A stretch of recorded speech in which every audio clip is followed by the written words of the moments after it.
Hello, everyone. I'm Karen Thompson with Family Restoration and Healing Center, and welcome to part 2 of our Facebook series, Coping Tips for COVID-19.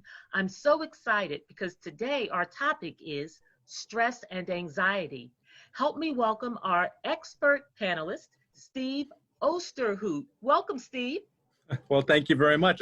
It's a absolute pleasure to be joining you today. Thank you. Steve is a licensed clinical social worker, and he works with Safe Harbor Christian Counseling, which is one of our partner organizations. So we're really excited to have you here today.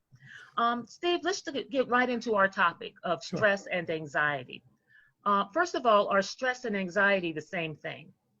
Well, that's a great question. And they really aren't. In fact, the way I look at it, in fact, I'm going to add an additional word as well. Stress, the way I conceptualize it, is really describes external pressures, external demands. Anxiety is an emotion, and a lot of times anxiety responds to stress in specific ways. Mm-hmm. Then a lot of times what happens is then we have worry. And worry is something that happens more on a cognitive level. Really? Mm-hmm. Well, now, there are a lot of things that can cause stress, anxiety, and worry during this pandemic. Mental, financial, physical changes. There are a lot of things going on, a lot of changes in our life right now. What are some tips that you can give to help reduce stress and anxiety in ourselves and in others during COVID-19? Because I bet as a mental health therapist, you're seeing a lot of cases of stress and anxiety. Oh, absolutely. Plus, all of us are walking on this journey as well, trying to take good care of ourselves during this stressful time. And it is incredibly stressful. And you're absolutely right. The stress and the anxiety can really take a toll on our functioning. And I think one of the key things, one of the first things, even in this day of what we're calling social distancing, I was at a conference where they were really talking about physical distancing rather than social distancing. And really the encouragement was to be intentional about connecting with other people. Now, that's challenging in this time because we really can't do that in the ways that we normally do. Right. But that's why I'm thankful we have things like Zoom and other ways to connect in this technological age. And while that's daunting on some level and causes its own stresses, I think connecting with other people is really critical. We just have to be a little more creative now than we were previously. Another thing that I'd like to throw out there is a lot of times anxiety is made worse when we're dealing with the unknown. And the unknown can make that stress and that anxiety even more extreme. So there's a temptation to know as much as we possibly can. But I think keeping that in balance, because you want to know what you can about COVID-19 and equip ourselves. I think we're all learning together about this. But at the same time, you want to avoid being saturated by news. So there's so much out there. It's easy to constantly 24/7 be getting more updated information about COVID-19. So it's a matter of finding that balance between knowing as much as we possibly can without being overwhelmed and saturated by those kind of stressors. The other things are just the things that we already kind of know, just being more intentional about caring well for ourselves, eating well, making sure we're drinking water and the fluids, keeping those things going. Remember to stop and breathe. Just take a deep breath. That diaphragmatic breathing can really reduce the stress that we experience. Make sure that you get some exercise. I'm personally thrilled that we're allowed to still get outside. I like to ride my bike, and I've been doing that quite a bit. And it's just being out in nature during the spring and so on. It's just a great idea to get outside, take walks, and to find maybe new ways to relax. One thing we have is we have a little bit more time. I get to work from home right now. A lot of people are, and I don't have to commute anymore. So I have little windows of opportunity to relax during the day where I might not have been able to do that before. And then one last thing I think is really important. In this stressful time, it's really easy, again, for our thoughts to be consumed by worry. And one of the best things that we can do is to be intentional about gratitude. Oh, wow. Focusing our thoughts on things for which we're grateful. Again, I'm grateful we have this technology so we can stay connected. you know, every day I try to find something to be grateful for. And it's actually pretty easy when you're intentional about it, because the stress and the anxiety tend to take us away from thoughts of gratitude. So being intentional about gratitude, I think, can be really helpful. Oh, that's excellent. That's excellent. Um, I'm thinking about the children right now. Some children respond to stress situations differently, even acting out. How can we talk to our child about difficult topics like pandemic and help our children cope? Oh, yeah, I love that question as well, because kids have a way of just absorbing the anxiety in the room anyway, or whatever the emotion may be. It's almost like they're sponges. They just soak it right in, even little children, you know? So I think it's important for parents and all of us that interact with children to keep that in mind, because kids and children will react to what they see the adults in their lives doing. So it's another good reason to take good care of ourselves. But I think one of the key things with our children is to listen really well, to encourage children to talk about what it is that they're perceiving, you know, to share ideas, perceptions, and most importantly, what they're feeling. You know, a lot of times kids, well, adults too, for that matter, we have a hard time finding the words to describe those kinds of experiences. And I think being intentional about interacting with children in that kind of a way, children that aren't as verbal, sometimes, you know, playing with your children, things will come out that way. It's really kind of interesting. You know, children have a way of communicating what they're experiencing. But I think in a lot of ways, the more we can help them find words to describe what it is that they're experiencing, and really being very, very quick as parents to listen. You know, what happens a lot of times, you know, and when we're feeling stressed out, you know, well, I'll speak for myself. When I'm feeling stressed out, I might not be quite as patient as I normally would be. And I might be more inclined, excuse me, to be reactive to what my children might be doing around me.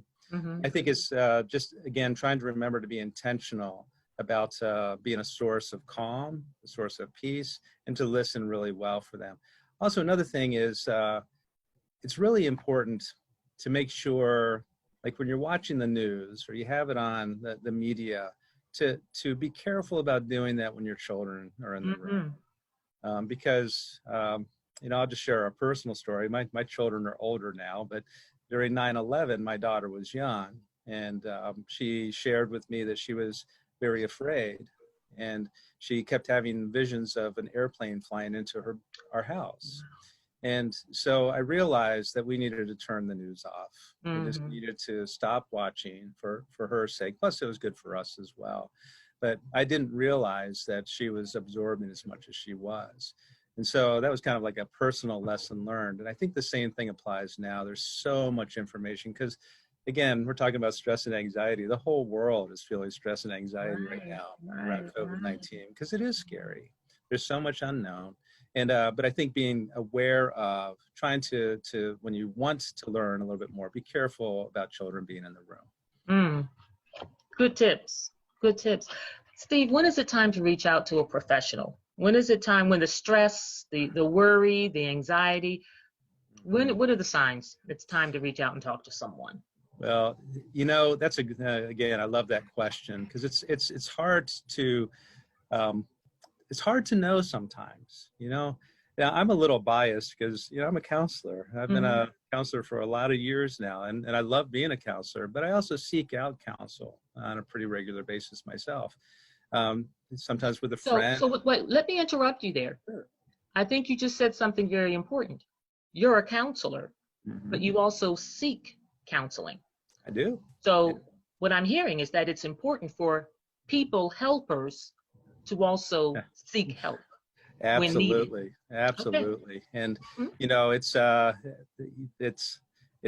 wise idea to seek out feedback from others. You know, for direction, because it helps to get different perspectives on things, and also you know, I believe in the importance of staying grounded in what's true. And sometimes the feedback from others helps you sort through and make sure that you're staying grounded in what's true. So So I would say, seeking out counsel is always a wise idea. Sometimes it's with a friend, sometimes it's with a pastor, sometimes it's with a family member, sometimes it's with a professional counselor. Professional counselors basically we're trained to listen well. Hopefully we do that. And we're trained to care greatly, because we do. We just really enjoy the relationships we get to have with our clients. And we also are trained to understand this idea of what happens between stress, anxiety, and worry, for example, and partner with people to come up with ways to manage it effectively. So to answer your question specifically, if anybody is dealing with emotions that are becoming intense, that they're hard to and difficult to manage, whether it's anxiety or fear or panic, anger, frustration, irritation, whatever it may be, depression, sadness, it may be a really good time, to sit down with somebody, and see if the counseling process would be helpful. Also, if a person is dealing with worry or intrusive thoughts, these thoughts that you just can't get out of your mind, that might be an indicator too that it'd be a really good time to sit down and talk with somebody. If you find yourself engaged in behaviors, things that you're doing that are problematic, it's really easy to fall into patterns of caring well for ourselves that aren't caring well for ourselves so well. They make us feel better, but they actually create more problems than they fix, if that makes sense. Such as? Well, such as addictions, hey, I love Netflix, but Netflix 24/7 probably isn't the greatest thing. I mean, we do a lot of things to try to escape the stressors and the anxieties. And so I think if there are patterns of behavior that are problematic, it's easy to overeat. It's easy to, just fall into all kinds of things that aren't so healthy for us. So I'd say in that area of emotions, thoughts or behaviors, if those things are problematic to the point where it's bothering a person, it's a really good time to pick up the phone and call. There's sometimes that people may seek out counseling and sit down with a counselor and meet for one time, and that's enough. And sometimes it's a longer journey, but every situation is unique. But counselors are trained to help in these kinds of situations. And so, yeah. Excellent. And that's actually a good segue, because Family Restoration and Healing Center, we provide life skills education, but we also connect people with supportive services. We do pastoral counseling, but we also individual and family counseling is the area that we really try to focus on. And we like to make certain that we're connecting people with the right counselors. We partner with Safe Harbor Christian Counseling, which is who you also partner with, because they have a wonderful network of counselors throughout Maryland and other areas. So with that said, if anyone is interested in reaching out for help, Safe Harbor Behavioral Counseling has a sister company called Safe Harbor Christian Counseling. So if you are interested in behavioral health, or if you want a licensed clinical therapist who also provides pastoral counseling, direction in helping you to know how to maintain your spiritual health as well as your mental health, that's a wonderful connection that we'd like to connect you with. And Safe Harbor is offering video telehealth counseling right now. You can contact them by going to www.safeharbor1.com. That's SAFEHARBOR1.com, or dial 800-305-2089. That's 800-305-2089 to contact Safe Harbor Behavioral Health or Safe Harbor Christian Counseling. And Steve, I certainly want to thank you. Steve, I want to thank you again for being with us today as our mental health expert, speaking to us about stress and anxiety. Any closing thoughts before we leave? Yeah, thank you so much for inviting me to be a part of this. And, it's been wonderful. I love the work that you're doing. And it's all about partnering together to make a difference. And yeah, so thank you so much. Thank you, Steve. Bye-bye now. Bye-bye.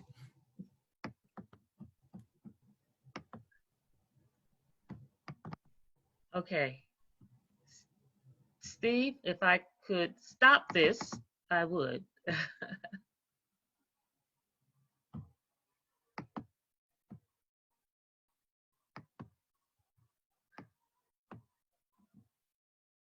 There you go. That. You still there? Yep, I'm still here. I'm back. Okay. Well, I just wanted to say thank you so much, Steve. I really appreciate it. You did an outstanding job. Oh, thank you, Karen. I appreciate the opportunity to be a part of it. And, you know, if there's ever an opportunity, I guess you'll have it on the website, right? Later I on. will, and I'll let you know as soon as our technical person comes in who's going to edit it, and then he will be able to send it out to us. All right. Thank you so much, and keep up the good work. Thank Love you. it. All right. Bye Take care. now. Bye-bye.